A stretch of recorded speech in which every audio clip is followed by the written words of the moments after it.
है, एक भक्त थे, वो कंठी माला लेके और बैठ के वो पूरे टाइम, उनकी पत्नी जो है निश्चित रूप से, जब आप समझते हैं, माँ माँ होती है, उसको अपने बच्चों के लिए बहुत कुछ करने की इच्छा होती है।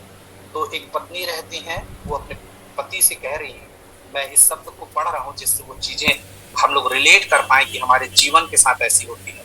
हर समय कंठी माला लेकर बैठे रहते हो, कभी कुछ दो पैसे का इंतजाम करो, लड़की के लिए लड़का नहीं देखना। आज फिर निर्मला ने रोज की तरह सुबह से ही बड़बड़ाना शुरू कर दिया था। ये भूमिका मैंने आपके सामने पढ़ी कि पत्नी जो है वो पति के सामने हर दिन की तरह जो ताना करती है कि दिन भर पूजा पाठ में लगे रहते हो, कुछ और भी काम है, घर गृहस्थी बच्चों का ध्यान रखना भी आपकी जिम्मेदारी है। आप अपने अपने गृहस्थ नियमों का कुछ पालन करने के लिए भी कुछ उतने ही संयमित है जितना भगवान की सेवा के लिए। ये कथन था किनका? पत्नी का। तो तो पति कहते हैं कि अरे भाग्यवान, ईश्वर पर विश्वास रखो, समय पर सब हो जाएगा। ये चौबे जी एक थे, उनका कहना था, और अपने गमछा को संभालते हुए कहते हैं कि भगवान पे विश्वास रखो। जो भक्त होता है ना, बड़ा शांत रहता है। इस पत्नी के इस ताने को भी उसने बड़ी सहजता और सरलता से कहा कि भगवान पे भरोसा रखो, सब समय पे सब कुछ सही तरीके से हो जाएगा। तो जैसा हम लोगों के साथ हमेशा होता है, जब हम ये बात कहते हैं तो निश्चित रूप से दूसरा लाइन होता है, हाँ हाँ, ईश्वर तो घर बैठे ही लड़का भेज देगा। भगवान के पास कोई काम और तो है नहीं, तो केवल तुम्हारा ध्यान रखेंगे, और कोई काम तो है। ये आप सबके साथ भी ऐसा, हम सबके साथ भी ये सब हमेशा होता है। जब कभी भी आप कहेंगे भगवान को, हाँ, भगवान करने नहीं आएंगे, करना आप ही को पड़ेगा, ये हम लोगों को सबसे सुनना पड़ता है। तो ऐसे ही, तो अब आप जानते हैं, मन अच्छा रहता है तो बड़ी सी बड़ी बात बड़े आराम से निकल जाती है, लेकिन कई बार मन खराब होता है तो छोटी सी बात में भी गुस्सा आ जाता है। और उस दिन हुआ भी यूं कि चौबे जी बोलने लगे कि क्यों चकचक करती रहती हो। पति फिर, अब वो तो बीमारी के चलते मैंने नौकरी छोड़ दी थी, बस अब बस पूरा दिन बस गोपाल जी की सेवा करते हैं और उन्हीं के बारे में सोचते रहते हैं। निर्मला बोली, जयपुर वाली मौसी बता रही थी कि उसके रिश्तेदार में एक लड़का है, देखने तो तब जा पाओगे ना जब 10-20 हजार रुपया होगा जेब में। 10-20 रुपए बचते हैं, उन्हें भी अपने दोस्तों को उधार दे देते हो। आज तक किसी ने लौटाया? आपके दोस्तों ने, जिनको आपने पैसा दिया, वो कोई वापस किया है आपको? सब आपसे ले लेते हैं क्योंकि आप सीधे हैं, और कोई वापस तो आपको करता नहीं। चौबे जी बहुत, चूंकि भगवान पे पूरी श्रद्धा, विश्वास, निष्ठा है, इसलिए वो बोलते हैं, पर आज तक किसी चीज की कोई कमी हुई क्या? नहीं ना, आगे भी नहीं होगी। ईश्वर की कृपा से, ईश्वर की कृपा से तुम भी भजन किया करो। ईश्वर पे तुम विश्वास रखो और क्या करो, तुम भी भगवान का भजन किया करो। ये उनकी अपनी, ईश्वर पे तुम विश्वास रखो और क्या करो, तुम भी भगवान का भजन किया करो। ये उनकी अपनी पत्नी को क्या करते हैं, समझाने का प्रयास कर रहे हैं। तो लेकिन जो उनकी पत्नी थी, वो तुरंत एक थैला दी और बोले कि रसाई जाओ, बाजार से कुछ सामान ले आओ, क्योंकि अब समझ में आ गया कि ये मानने वाले तो है नहीं, ज्ञान बांटेंगे ऊपर, मैं जो बोल रही हूँ उसको समझना तो है नहीं इनको, ये भगवान का ज्ञान मुझे और देंगे। उन्होंने तुरंत झोला दिया और बोले जाओ, कुछ सामान लाना है वो सब ले आओ, और सुनिए, जो दोस्त को पैसा दिए हो वो पैसा लेते हुए आ जाना, तो कुछ काम बन जाए। गृहस्थ में पति की स्थिति निश्चित रूप से ऐसी होती है नहीं? तो तुरंत वो भी सोचा कि चलो भाई, क्या करें, उठो यहाँ से जाओ, आदेश हो गया है, अब ये काम तो करना ही चाहिए। तो वो भी उठ के गए। बाजार जाते जाते ध्यान आया कि उनका एक दोस्त जो है एक दुकान में काम करता है, उसको भी कुछ पैसा दिया था, तो चलो सामान लाता हूँ। सामान लाने से पहले क्या करता हूँ, मैं उससे पूछ लेता हूँ कि यार कुछ है तो दे दे, मेरा भी काम चल जाएगा करके।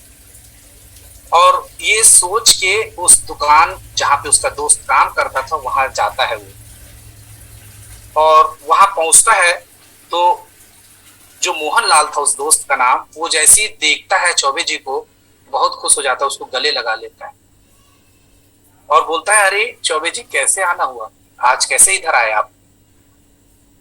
तो चौबे जी कितने कितने सुहृदय हैं, चूंकि भक्त हैं, तो बोलते हैं कुछ नहीं भैया, कुछ समस्या आ गई थी, कुछ पैसे की जरूरत थी, तो यदि संभव हो तो तुम दे पाओगे क्या। देखिए वो अपना पैसा भी कैसे मांग रहे हैं, जैसे उधार ले रहे हैं। जब भक्त हो जाता है ना तो उसका जीवन ऐसे ही चलने लगता है। तो वो ऐसे मांगते हैं, तो बोले अरे यार मैं दे देता भाई, लेकिन साहब अभी 2 दिन पहले हार्ट अटैक आ गया और 6 दिन पहले विदेश से आए, मैं मांग के दे देता, लेकिन समस्या ये है कि अभी बीमार हैं। लेकिन कोई बात नहीं, मैं 1-2 दिन में जैसे वो ठीक होते हैं मैं पूछता हूँ और आपको कोशिश करता हूँ कि आपको पैसा दे दो। तो बोले बताओ बिटिया ठीक है, कैसे चल रहा है और क्या कर रही है वो आजकल। तो ये बताया कि बहुत सुंदर, बहुत बढ़िया सब कुछ चल रहा है। सवेरे 5 बजे आती है और पूरा 5,000 रुपये कमाती है। कितना गर्व से पिता अपने बच्चों के बारे में बताता है, इस शब्द से सुनने को मिलता है। सर्वगुण संपन्न है और कैबिन से बाहर निकल, ये बोला और फिर वो अपने वहां से बाहर निकल गए। और जैसे बाहर निकल रहे थे ना, उस दुकान में बहुत सुंदर लड्डू गोपाल का एक बहुत सुंदर मूर्ति था, बहुत सुंदर। तो चौबे जी उसको देखे और निहारते रह गए। उस लड्डू गोपाल को देखे, और हम लोग भी देखते हैं ना कई बार भगवान जी को देखो तो इतने सुंदर लगते हैं कि ऐसा लगता है कि वो देखते रहो। और चौबे जी भी उसको अपलक अपलक मतलब पलक नहीं झपका पा रहे थे और उसको अपलक रूप से उसका ध्यान दे। मोहनलाल देख के बोला अरे क्या कर रहे हो। बोले बड़े साहब ऑर्डर दे के बनवाए हैं इसको और 2 बनवाए हैं। अब चूंकि अब कोई ऑप्शन नहीं था, अब मोहनलाल से विदा ले लिए। जाते जाते सब्जी लेते समय उनके ध्यान से उस मूर्ति का स्वरूप ही नहीं निकल पा रहा था। इसलिए हम सबको भगवान का दर्शन जरूर करना चाहिए। इस प्रकार से छवि को आप भगवान के मनमोहन स्वरूप को अपने हृदय में बसा देना चाहिए। और वही हुआ चौबे जी के हृदय में। भगवान के इस दिव्य स्वरूप को, उनकी दिव्यता को अपने हृदय से ओझिल नहीं कर पा रहे थे, अपने मन मस्तिष्क पटल से ओझिल नहीं कर पा रहे थे। कोई बात नहीं, अपना सारा काम करते हुए वो घर की ओर आए और जैसे घर की ओर पहुंचे तो बहुत भीड़ था। घबरा गए चौबे जी, आज घर के सामने गाड़ियां, इतनी भीड़ क्यों है। एक बहुत चमचमाती गाड़ी भी खड़ी थी, काफी महंगी लग रही थी। दरवाजे में घुसने ही वाले थे कि जो पत्नी है वो थैला छीन के अंदर चली गई। जब ये अंदर देखे तो एक सूट बूट में एक आदमी बैठा हुआ था। चौबे जी देख के तुरंत हाथ जोड़े, बोले क्षमा कीजिएगा, मैंने आपको पहचाना नहीं। बोले आप पहचानेंगे कैसे, आप पहली बार मिल रहे हैं। उनने भी बड़ी शालीनता से जवाब दिया। तो चौबे जी बोले कि मैं आपकी क्या सेवा कर सकता हूँ, आप मेरे घर आए हैं, बताएं मैं आपकी कुछ मदद कर सकता हूँ। तो वो सज्जन बोलते हैं कि मैं आपसे कुछ मांगने आया हूँ। बोले चौबे जी परेशान हो गए, बोले अभी एक समस्या से सुलझ नहीं पाया हूँ।